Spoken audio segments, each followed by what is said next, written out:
છોરુડાને તું હજી ચૂમ્યું લેતી મુખ સદા માલકાય છોરુડાને તું અરે ચૂમ્યું લેતી મુખ સદા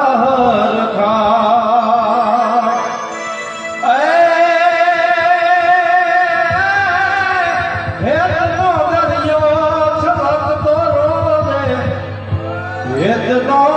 દરિયો છલકતો રોજે ભયું કાયમ ખાય દયાની મૂર્તિ ઉતી હોરઠની જ્યોતિ પૂતી માતી યાદ કર્યા બાદ શ્રાવણ મહિનો દેવોનો દેવ મહાદેવ તેને